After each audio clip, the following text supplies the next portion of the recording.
Bonjour, c'est Anne-Sandrine Di Girolamo au micro des Ondes de l'Imo, le podcast immobilier attentif et curieux. C'est une décision rendue le 23 mars 2023 par le Conseil d'État qui a remis les dark stores à nouveau dans l'actualité. Il faut dire que le concept, importé très récemment des pays anglo-saxons, n'était pas complètement posé dans notre droit, d'où l'intérêt de faire un point sur la question avec Gwenaëlle Le Fouler, avocat associé du cabinet Le Temps Avocat. Gwenaëlle Le Fouler, bonjour. Bonjour Anne-Sandrine. Quand on parle dark store, il faut peut-être dire à nos auditeurs que c'est là un concept très récent en France, et c'est d'ailleurs pour cela qu'il y a beaucoup de questions, mais que ce concept est beaucoup moins jeune aux États-Unis ou en Grande-Bretagne, c'est d'ailleurs là où il est né, mais voilà, parce qu'en France c'est quelque chose de nouveau, beaucoup ne savent pas ce qu'est un dark store. Alors qu'est-ce que c'est qu'un dark store ? Un dark store, c'est un type de commerce finalement, oui. Dans lequel les produits sont exposés sur des rayonnages, un peu comme dans un magasin classique, sauf que la clientèle ne rentre pas dans ce magasin et les produits sont répartis dans le local, de la façon la plus pratique pour les personnes qui font les paniers, pour être meilleures en termes de productivité, de prendre les produits qui sont achetés le plus souvent en premier et qui sont dédiés à la livraison à domicile exclusivement. Qu'est-ce qui est compliqué sur le plan du droit pour les dark stores en France ? Ce qui est compliqué, c'est qu'en fait, jusqu'à présent, on ne savait pas vraiment dans quelle catégorie les ranger. Est-ce que c'était de l'entrepôt ? Est-ce que c'était du commerce ? Ça rendait les choses compliquées en termes d'urbanisme, mais on va en parler un petit peu plus tard, je pense. Oui, en fait, ce qu'on n'a pas dit, c'est que dark store, en fait, ça veut dire pas de vitrine, pas de fenêtre, au fond. Et c'est que de cette constatation physique naît tout un tas de questions juridiques, au fond, aussi. Absolument, et je pense que beaucoup de vos auditeurs ont dû voir ces fameux dark stores qui sont dans des pieds d'immeubles, dans les grandes villes, avec des grands scotch colorés qui opacifient les vitrines, parce que derrière, il y a ces fameux rayonnages, mais ils sont cachés à la vue de la clientèle. Et oui, et en fait, de ce fait, beaucoup de mairies ont réagi. Beaucoup de mairies ont réagi, notamment, elle en a beaucoup parlé dans la presse, c'est la mairie de Paris qui s'est offusquée vraiment fort de cette situation, qui a amené 2 enseignes devant le Conseil d'État et qui a finalement obtenu gain de cause, considérant que les dark stores étaient en réalité des entrepôts et pas des commerces. Et ce que vous venez de dire, en fait, c'est que le dark store a étonné et on n'a pas su à l'époque comment le qualifier juridiquement. C'est exactement ça.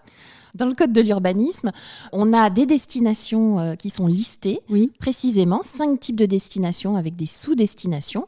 Et le dark store, on n'arrivait pas à savoir dans quelle catégorie, dans quelle sous-catégorie on le rangeait, puisqu'il y a une catégorie entrepôt qui existe et il y a une catégorie commerce qui existe. Chacun se battant pour démontrer que finalement, les exploitants que c'est du commerce et la mairie, en l'occurrence de Paris, que c'était de l'entrepôt. Il y a un point en fait qui aurait pu faire l'indistinction et en fait il ne le fait pas, c'est la question des points de retrait qui sont installés au sein de ces locaux. Absolument, parce que les points de retrait, c'est ce qu'on connaît, les drive piétons des supermarchés où les clientèles... Ils sont là de vrais commerces. Voilà, ils sont là de vrais commerces. Les clients commandent en ligne et viennent chercher à la caisse le panier qui a été préparé. La grosse différence, c'est que le dark store n'est pas accessible à la clientèle. Alors même s'il y a un point de retrait à l'extérieur, c'est vraiment marginal. C'était un moyen de contourner un petit peu cette qualification d'entrepôt, de commerce, on ne savait pas bien. Mais le Conseil d'État considérait que ça ne suffisait pas. Justement, je vais revenir à cette décision du Conseil d'État du 23 mars 2023. Est-ce qu'il y a eu des répercussions et des suites ? Et surtout, comment est-ce que les choses se sont organisées suite à cette décision ? Alors, c'est très amusant, effectivement, puisqu'il y a eu une suite immédiate. Alors, les professionnels s'y attendaient un petit peu. On attendait depuis longtemps un décret et un arrêté qui modifiait les destinations et sous-destinations du Code de l'urbanisme. Et effectivement, ce décret et cet arrêté a été publié au Journal officiel le lendemain de l'arrêt du Conseil d'État. Donc, le Conseil d'État s'est prononcé le 23 mars. Et le Journal officiel a publié les arrêtés le 24. Et qu'est-ce qui a changé à la suite de ces textes ? Ce qui a changé, c'est justement ces sous-destinations qui ont été précisées. On a maintenant déterminé de façon extrêmement claire où se situe le dark store et même au-delà, où se situe ce qu'on appelle la dark kitchen. On n'en a pas parlé, oui. Mais la dark kitchen, c'est un peu la même chose qu'un dark store. Simplement, ce sont des cuisines. C'est des endroits où on cuisine de la vente qui est commandée à distance et qui est livrée chez la clientèle. Alors, on ne va pas imposer à nos auditeurs d'entendre la définition de chaque catégorie, mais qu'est-ce qu'il faut quand même retenir de ces textes et justement, comment est-ce qu'on fait la distinction entre une catégorie et l'autre ? La distinction essentielle, c'est la situation de la clientèle. Oui. Est-ce qu'il y a une surface de vente ? Est-ce qu'il y a une clientèle qui rentre à l'intérieur de l'établissement pour effectuer ses achats ?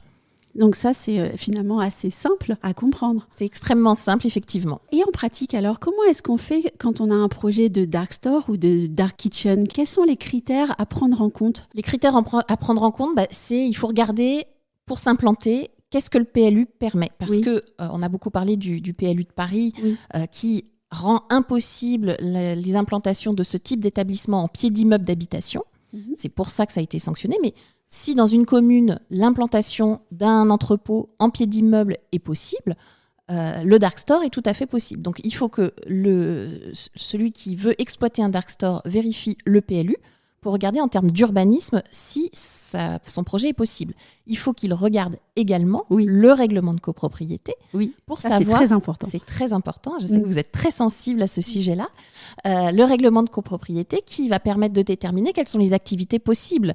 On le sait bien, les nuisances pour les copropriétaires sont souvent importantes. Ce type d'établissement, et c'est justement ce qui avait fait réagir la mairie de Paris, crée des nuisances pour les habitants, pour le voisinage, puisque c'est ouvert à toute heure. La promesse est de se faire livrer très vite. Donc, il y a des livreurs qui attendent à la porte de l'établissement pour aller et pour venir. Ça fait du bruit. Et même les livraisons font du bruit. Donc, la question est, tant en termes d'urbanisme qu'en termes de copropriété, est-ce que le projet est possible ? Et le bail commercial, alors, dans tout ça ? Alors, le bail commercial n'est pas en principe applicable aux entrepôts, mais on le sait, il est possible de déroger contractuellement au statut des baux commerciaux. Mais il faut juste faire attention à cette petite subtilité. Bien faire attention à ce qui est écrit ou alors le négocier.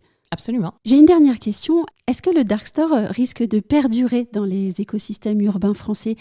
Ce que j'aimerais savoir, au fond, c'est est-ce qu'on vous soumet encore beaucoup de projets, par exemple ? Est-ce que cette idée-là va perdurer ou est-ce que c'était une mode d'adaptation suite au Covid ? Alors, c'est effectivement une mode d'adaptation, mais qui est fortement ancrée chez nos concitoyens, puisque c'est un certain confort. On décide de faire ses courses très vite et on est livré tout de suite, on peut cuisiner tout de suite, par exemple.